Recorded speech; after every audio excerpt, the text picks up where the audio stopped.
Hey, good morning, everyone. It's Jojo Gonzalez, and I'm just finished up my day. Just wanted to, my morning routine, just kind of wanted to bring you Psalm 38 this morning. It's a good psalm. It's a tough one, though. It's David in his time of discipline.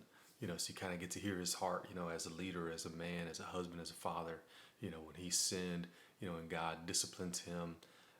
You get to kind of hear this interaction, that he's having with the Lord.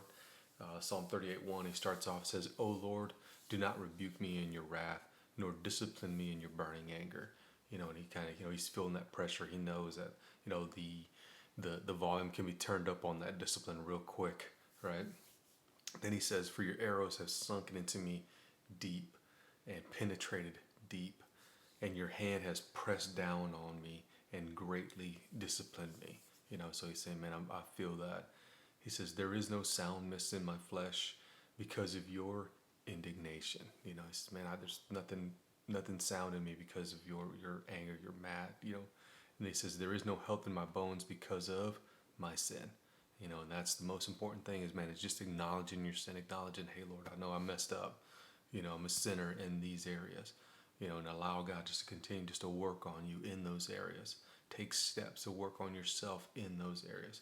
Then he says, "For my iniquities have gone over my head like the waves of a flood." It's like my iniquities just, they've overwhelmed me. He says, "As a heavy burden, they weigh too much for me. My wounds are loathsome and foul because of my foolishness." So this is him in that repentant mode, saying, man, I'm overwhelmed and I'm a fool. What have I done, kind of thing. Verse 6 says, "I am bent over and greatly bowed down. I go about mourning all day long, for my sides are filled with burning, and there is no health in my flesh. I am numb and greatly bruised." He's deadly cold and completely worn out, that means. He says, "I groan because of the disquiet and moaning of my heart. Lord, all my desire is before you, and my sighing is not hidden from you." So he's saying, man, you see me exactly where I am, and God sees you exactly where you are.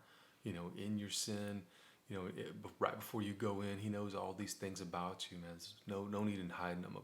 The main thing is just repenting from them. Know yourself that well, and keep yourself from those things. He says, "My heart throbs violently, my strength fails me, and as for the light of my eyes, even that has also gone from me."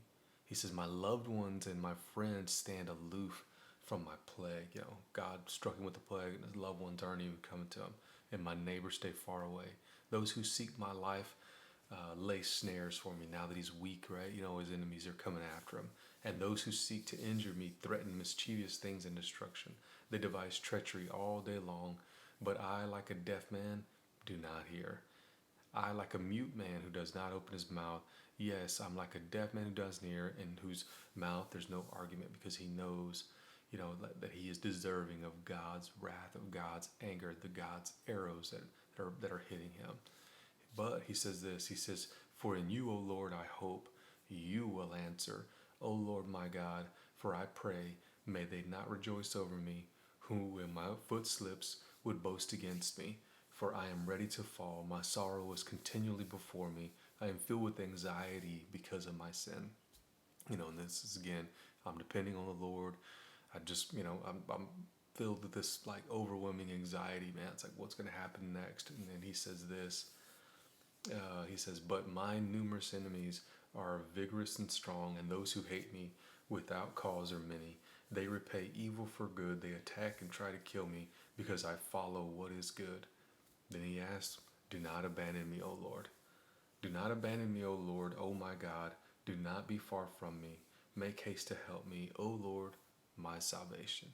And that's that repentant part at the very end. So doesn't matter what you've done, doesn't matter where you are in your life. There's probably this time now where you felt this way, or you may be going through that right now.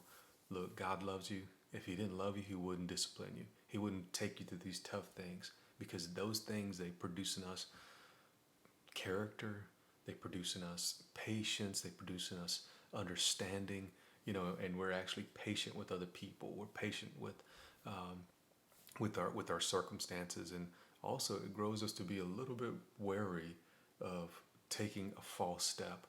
Don't take it lightly. So good psalm right here. Make you think twice before you jump off into some sin, and especially the same old sin you've been dealing with, your whole life. Um, Man, deal with that. I encourage you deal with that in your life. So good here, good psalm right here, man. I would love to hear from you in the comments. Hit me up, direct message me, man. Think about this psalm as you go about your day, and we'll see. God bless.